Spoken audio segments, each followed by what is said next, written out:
오늘은 하나님의 선물이란 제목으로 하나님 말씀 함께 나누고 기도하도록 하겠습니다. 우리 인간에게는 물이 아주 중요합니다. 지구 표면의 70% 이상이 물로 덮여 있고 또 우리 몸의 70% 이상이 물이며 특별히 인간 생명에 있어서 필수적인 피의 90%가 물로 구성되어 있습니다. 결론적으로 이 사람의 몸은 물이 있어야만 살 수 있습니다. 그런데 이 우리 육체에만 물이 필요한 것이 아니라 우리 영혼에도 물이 필요합니다. 예수님은 우리 영혼에 필요한 이 물을 생수라고 부르시면서 그것이 하나님의 선물이라고 말씀하십니다. 예수님께서 주시는 이 물을 마시지 못하면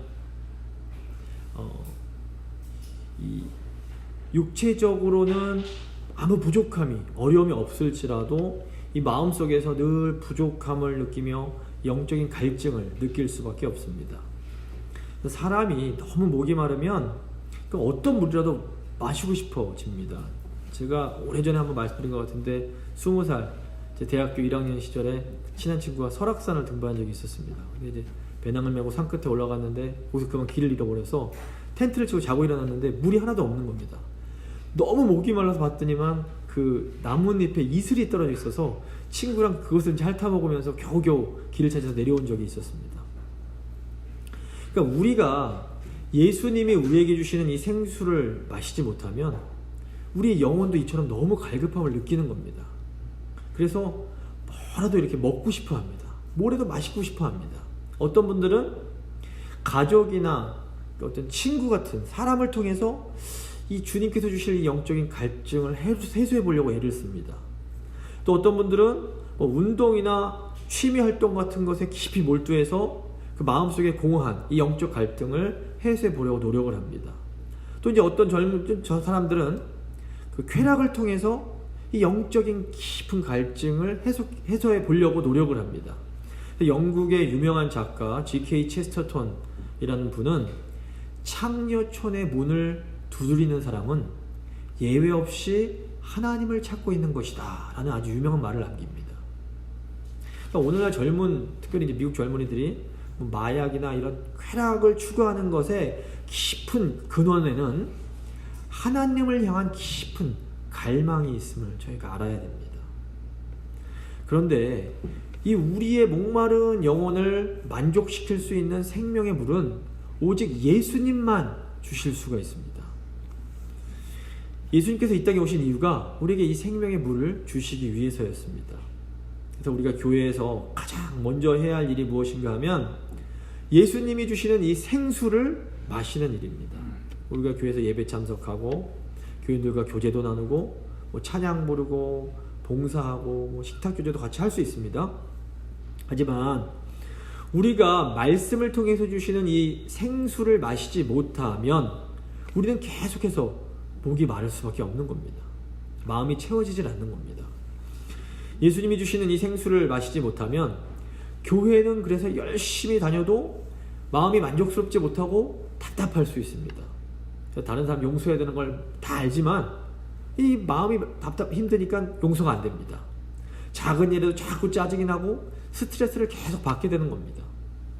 오늘 본문은 예수님이 이렇게 영혼의 생수를 마시지 못해서 너무 힘들어하는 한 여인을 찾아가시고 만나주시는 그런 내용입니다. 오늘 본문 세 부분으로 나눠서 살펴볼 텐데 첫 번째는 믿음의 눈, 두 번째는 하나님의 시간, 세 번째는 예수님의 초대, 이렇게 내용이 됩니다. 먼저 믿음의 눈에 대해서 생각을 해보겠습니다. 1절과 2절입니다. 예수께서 제자를 삼고 세례를 베푸시는 것이 세례 요한보다 많다 하는 말을 바리새인들이 들은 줄을 주님께서 아신지라 예수님께서 친히 세례를 베푸신 것이 아니요 제자들이 베푼 것이라.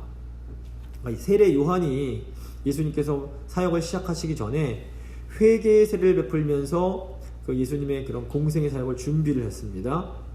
그러니까 세례 요한이 당시 유대인들에게 어마어마하게 큰 영향력을 가지고 있었습니다.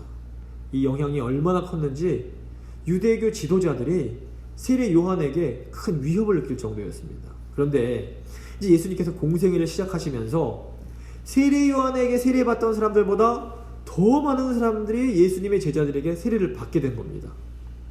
이것은 예수님의 영향력이 세례 요한보다도 더 커지고 있음을 의미합니다. 세례 요한에게도 위협을 느꼈는데 예수님께는 유대교 지도자들이 더 큰 위협을 느꼈던 것은 당연합니다. 예수님께서 이스라엘 권력자들에게 굉장히 불편한 인물이요, 나아가 위험한 인물로 이렇게 주목되기 시작했다는 것을 예수님이 이제 아신 겁니다. 인간적인 차원에서만 보면 이 바리새인들이 예수님을 주목하기 시작했다는 이 소식은 예수님의 사역에 있어서 결코 좋은 일은 아닌 것처럼 보입니다. 그런데 믿음의 시각에서 보면 바리새인들이 예수님을 주목하고 경계하기 시작한 것이 예수님의 구원 사역이 본격적으로 이제 시작되고 있음을 의미합니다. 예수님의 구원 사역이 어디서 완성이 됩니까? 유대인들에게 미움을 받아서 십자가에서 죽으심으로 완성이 됩니다. 따라서 예수님이 유대교 지도자들에게 미움을 받으시는 것은 인간적인 눈, 세상적인 눈으로 보면 안 좋은 일이었지만 믿음의 눈으로 보면 우리의 구원을 위해서 반드시 필요한 일이었던 겁니다. 근데 우리의 믿음의 삶도 이와 비슷할 때가 많습니다. 어떤 일이 일어납니다. 그러니까 인간적으로 참 안 좋아 보입니다. 교회에서 일어나는 온갖 어려운 일들이 사람의 시각으로 보면 결코 좋은 일도 아니고 아름다운 일처럼 보이지 않을 때가 있습니다. 그런데 좀 시간이 지나서 믿음의 눈을 딱 두고 보면 그것이 교회의 구원을 위해서 반드시 필요한 일이었구나, 이런 깨달음이 올 때가 있습니다. 아버지의 사랑을 독차지하던 요셉은 형들에게 미움을 받기 시작하고 결국에는 아시는 것처럼 애굽의 노예로 팔려가게 됩니다. 인간적 차원에서 보면 이것은 너무 안 좋은 일이고 생겨서는 안 되는 일이었습니다. 근데 요셉의 고난이 여기서 끝나는가? 그렇지가 않습니다. 팔려간 장군 집에서도 정말 성실하게 일해서 노력을 했는데 또 오해를 받아서 감옥까지 갇히게 됩니다. 상황만 보면 요셉이 그토록 애를 쓰고 하나님을 위해서 살려고 애를 쓰는데 하나님께서 요셉의 마음을 알아주시는 것 같지가 않는 겁니다. 그런데 요셉의 고난이 여기가 또 끝이 아닙니다. 감옥에서 도와준 술 맡은 관원이 그만 요셉의 은혜를 망각해버립니다. 인간적으로 보면 요셉의 인생은 계속해서 꼬이고 또 꼬이고 고난만 지속되는 것처럼 보입니다. 근데 이제 우리가 요셉의 이야기의 마지막을 알고 있기 때문에 하나님이 왜 요셉에게 그러셨는지 우리는 알고 있습니다. 요셉은 애굽의 총리가 되어서 이스라엘 민족을 구원하기 위해서 이런 고난의 훈련을 받아야만 했던 겁니다. 성경 보시면 요셉이 애굽의 총리가 된 나이가 30세였습니다. 그런데 당시에 애굽에서 공직에 오를 수 있는 최소의 나이가 30세입니다. 그러니까 하나님께서 모든 것을 아시고 차근차근 정확한 시간에 요셉을 이렇게 회복시켜 주셨던 겁니다. 그러니까 주님을 사랑하면서 주님을 위해서 살려고 정말 애를 쓰지만 우리 삶이 내 생각처럼 잘 안 되는 것처럼 느껴질 때가 종종 있습니다. 그래도 우리가 너무 실망하고 낙심해서는 안 됩니다. 요셉도 하나님의 계획이 무엇인지 전혀 모른 채로 어려움의 그 시간들을 견뎌내야만 했습니다. 의미 없고 길어 보이는 그 고난의 시간이 지나고 나면 하나님의 뜻이 아주 분명하게 드러날 때가 오게 됩니다. 상황이 어려울수록 그래서 우리는 하나님의 그 높은 뜻, 그 깊은 뜻을 바라보면서 하나님을 더 신뢰하며 계속해서 믿음으로 나아가야 됩니다. 하나님의 뜻이 분명해질 때까지 낙심하지 말고 오직 믿음으로 나아가는 우리 모두가 될 수 있기를 바랍니다.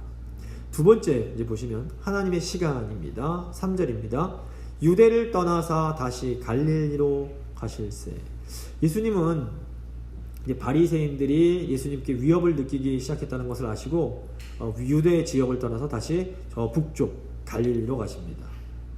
이제 예수님께서 유대 바리새인들을 피해서 갈릴리로 가신 것은 바리새인들이 무섭거나 또는 받으실 고난이 두려워서가 절대로 아니었습니다.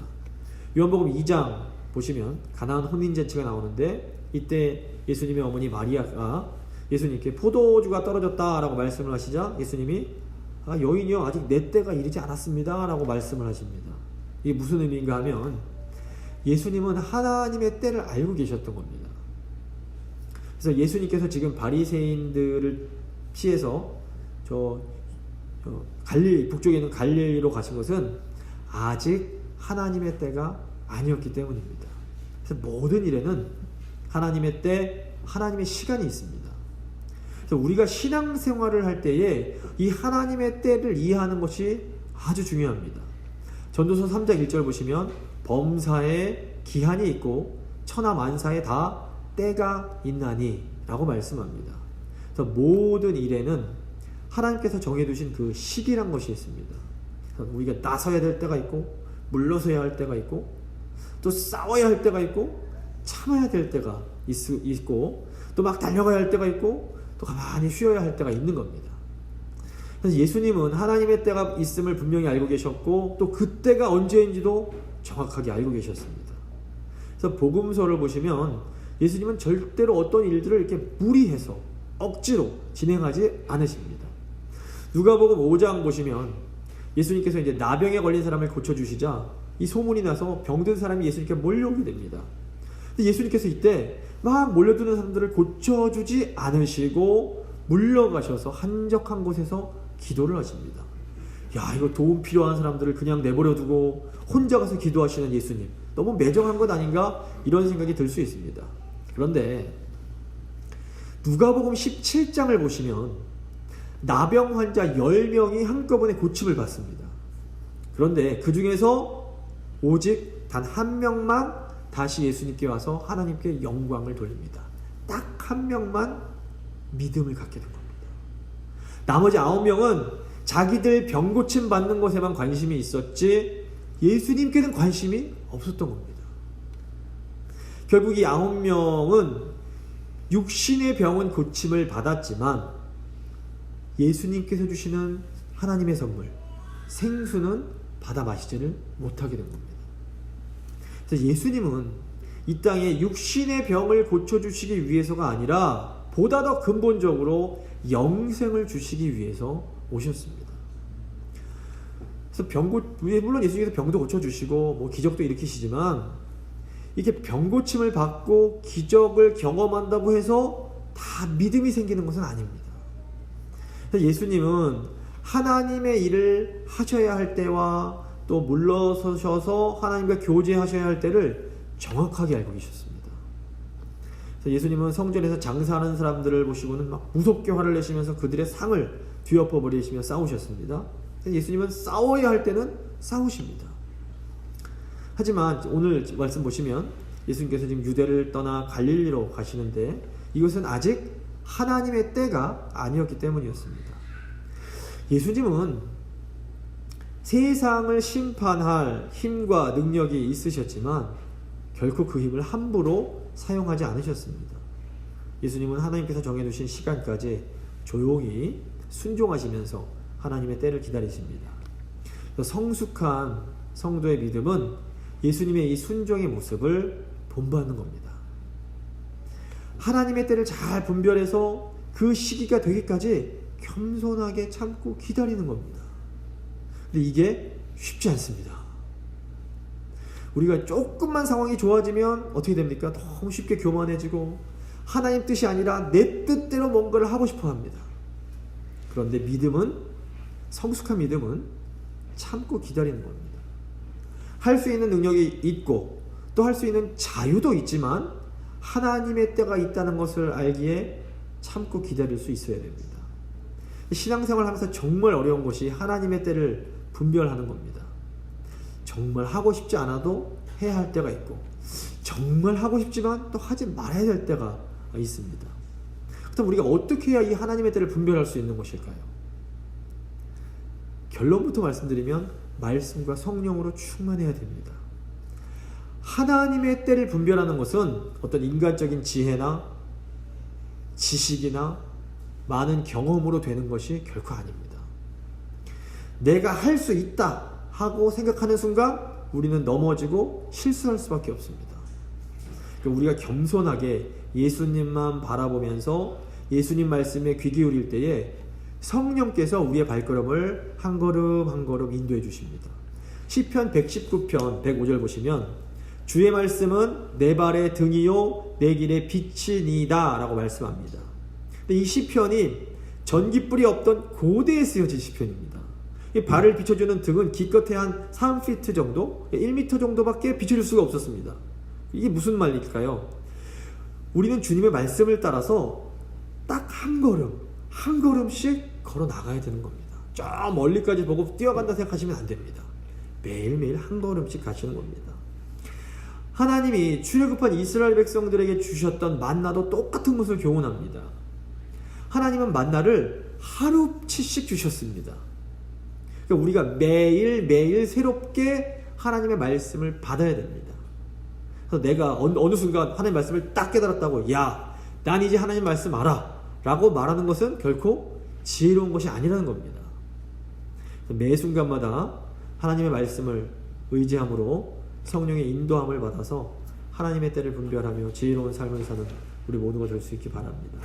마지막으로 예수님의 초대에 대한 말씀입니다. 3절입니다. 유대를 떠나사 다시 갈릴리로 가실새 사마리아를 통과하여야 하겠는지라.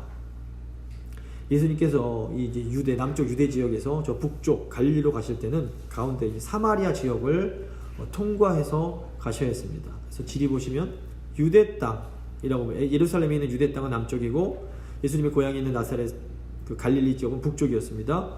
그리고 사마리아가 이 유대 땅과 북쪽 갈릴리 딱 사이에 위치하고 있었습니다.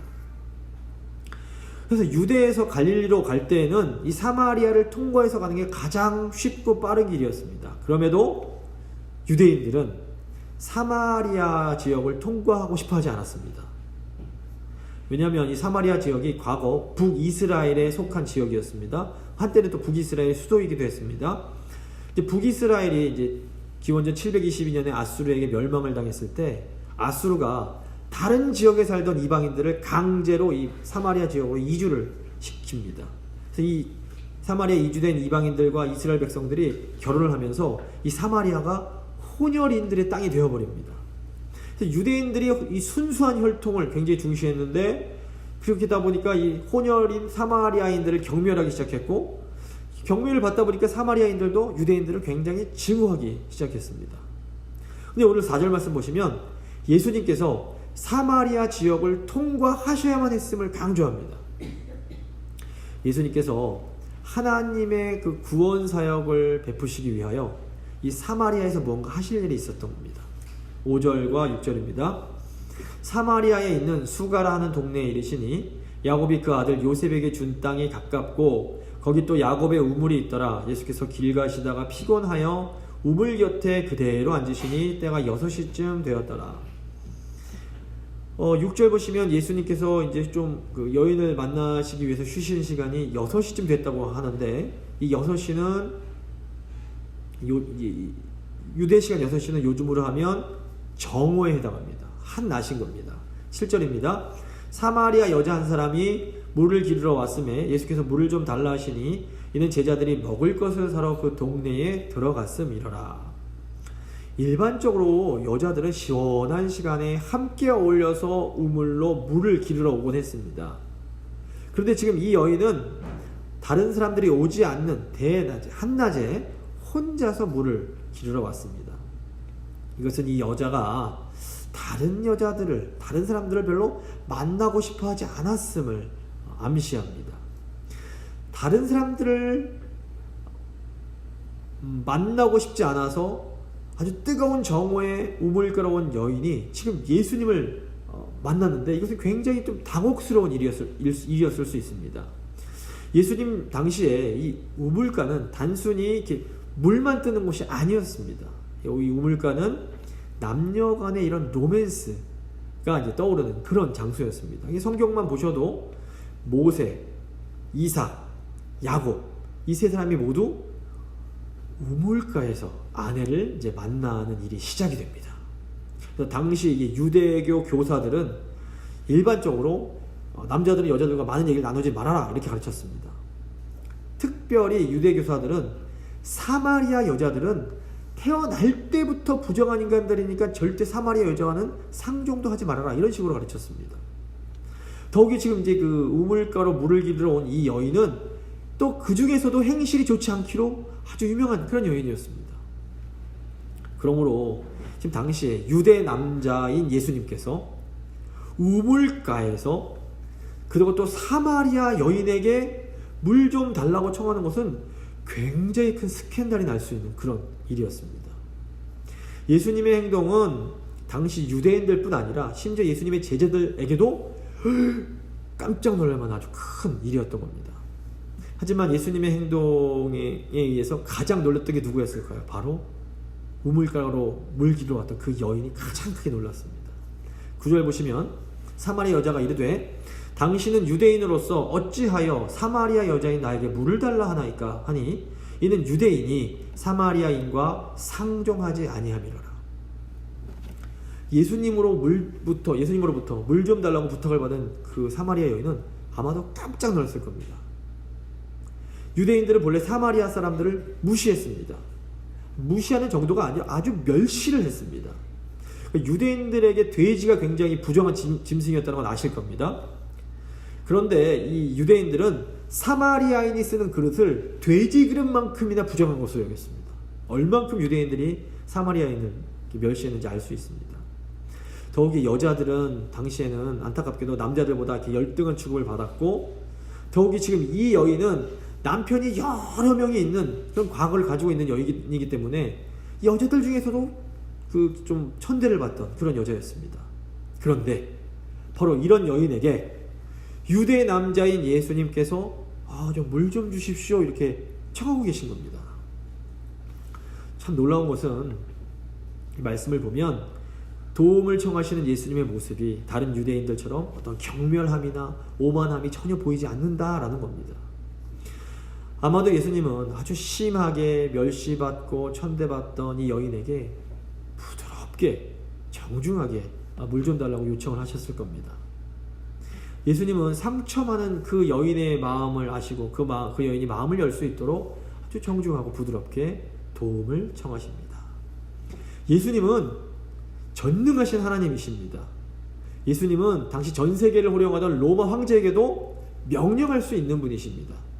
그런데 온 세상의 왕이신 예수님께서 모든 사람들에게 멸시받던 여인, 그것도 너무너무 안 좋은 과거를 가지고 있어서 마음에 상처가 있는 그 여인에게 아주 겸손하게 부탁을 하고 계십니다.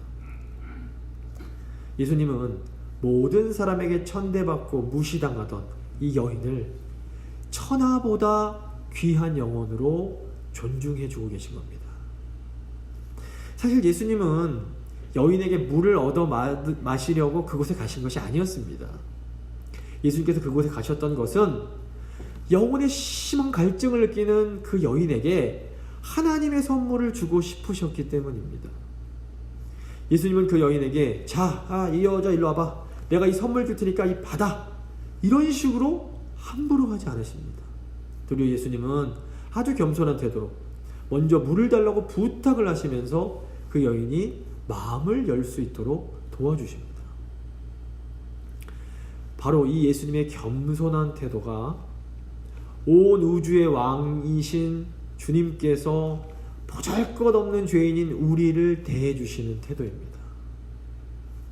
10절 보시면 예수께서 대답하여 이르시되, 번역은 이제 내가라도 했지만, 당신이 만일 하나님의 선물과 또 당신에게 물 좀 달라 하는 사람이 누구인 줄 알았더라면 당신이 그 사람에게 구했을 것이고 그 사람이 생수를 당신에게 주었을 겁니다.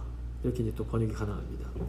부드러운 예수님의 태도에 마음이 열린 이 여인이 예수님께 반응을 보이자 예수님은 이제 이 여인에게 하나님의 선물에 대해서 알려주십니다. 예수님이 주시려고 하는 그 선물이 무엇입니까? 그 여인의 그 답답한 마음, 갈급한 마음을 시원하게 해줄 수 있는 생명의 물이었습니다. 이 사마리아 여인은 너무 오랫동안 이 영혼의 만족을 경험치를 못했습니다. 이 여인이 어떻게 보면 그렇게 너무 많은 남편을 바꿔가면서 오랜 시간 방황한 것도 어쩌면 그 영혼의 목마름을 해결하지 못했기 때문일 수 있습니다. 이렇게 타는 듯한 영혼의 목마름에 시달렸던 이 여인에게 예수님께서 하시는 말씀이 무엇입니까? 하나님께서 당신을 위해서 선물을 준비하셨습니다. 그 선물은 당신의 영혼을 영원히 목마르지 않게 할 수 있는 놀라운 생명의 물입니다. 라는 말입니다. 네, 바로 우리에게도 예수님이 주시는 이 생명의 물이 반드시 필요합니다. 우리가 분명히 예수님 믿어서 구원 받았습니다. 그럼에도 계속해서 이렇게 힘들어하고 답답해하는 이유는 주님이 우리에게 주시는 이 생명의 물을 우리가 받아 마시지 못하기 때문입니다. 인간적으로 보기에 이 사마리아 여인은 몇 번이나 결혼을 반복해서 했던 팔자 센 여자요, 죄인으로 보일 수 있습니다. 하지만 우리 예수님께서 보시기에 이 여인은 마음에 깊은 상처가 있는 여인이었고 하나님을 목말라 하는 아주 소중한 영혼이었습니다. 우리 주님께 이 여인이 너무너무 소중했습니다. 그래서 예수님은 당시 유대인들이 가지고 있던 인종의 장벽, 남녀차별의 장벽들을 다 뛰어넘으셔서 사마리아 우물가로 가셔서 이 여인에게 구원의 손길을 내밀고 계십니다. 보잘것없는 사마리아 여인을 이처럼 사랑하신 주님은 지금 이 자리에 있는 우리도 너무너무 사랑하고 계십니다. 하나님은 우리가 얼마나 하나님의 그 은혜에 목말라 하는지를 잘 알고 계십니다. 그래서 주님은 모든 인간적인 그런 편견을 다 뛰어넘어서 우리에게 생명의 물을 주시기 위해 언제나 우리를 찾아오시고 겸손하게 그 구원의 손길을 내밀어 주십니다. 그렇다면 우리가 어떻게 해야 주님께서 주시는 이 생수를 받아 마실 수가 있는 것일까요? 오늘 본문에 나오는 사마리아 여인처럼 예수님 말씀을 향해서 우리의 마음의 문을 열어야 됩니다. 요한계시록 3장 20절은 이렇게 말씀합니다. 볼지어다 내가 문 밖에 서서 두드리노니 누구든지 내 음성을 듣고 문을 열면 내가 그에게로 들어가 그로 더불어 먹고 그는 나로 더불어 먹으리라. 예수님은 지금도 우리가 마음의 문을 열고 주님과 함께 교제하며 주님이 주시는 이 생명의 물을 마시기를 간절히 원하고 계십니다. 우리가 마음의 문만 열면 우리 주님이 우리 안에 들어오셔서 우리 안에 이런 이 영적인 답답함을 해결해 주실 수 있습니다. 근데 우리가 사실 이런저런 많은 이유 때문에 예수님께 마음의 문을 열지 않고 어떻게 보면 내 생각이라는 이 감옥 같은 곳에 딱 갇혀서 계속해서 이 안에서만 지낼 때가 참 많습니다. 근데 주님께서 너무너무 인격적인 분이십니다. 우리가 우리 스스로 이 마음을 주님께 열지 않으면 주님이 강제로 우리 문을 부수고 들어와서 넌 나랑 교제해야 돼 이러지 않으시는 겁니다.